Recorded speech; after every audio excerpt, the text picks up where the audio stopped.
ودعا الطيب في كلمة للأمة أمس أبناء مصر من جماعة الإخوان إلى الجنوح للسلم من أجل حماية مصر.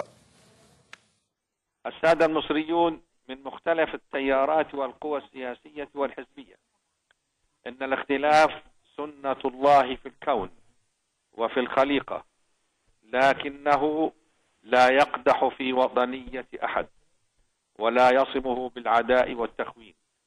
وإني أناشدكم أن تفتحوا أبواب التصالح وأن ترتادوا آفاق التعاون من أجل وحدة البناء واستقرار مصر المستقبل.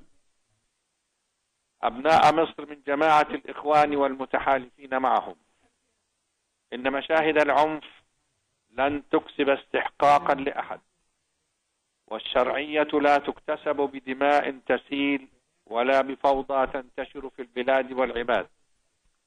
ونحن على ثقة كبيرة في أنه لا تزال هناك فرصة ولا يزال هناك أمل ومتسع للكثيرين منكم ممن لم يثبت تحريضه على العنف والتخريب أن يجنح إلى السلم، وأن يتداعى للجلوس على مائدة الحل السلمي، وأن يسارع إلى حماية مصر بلدكم ووطنكم الذي ولدتم فيه.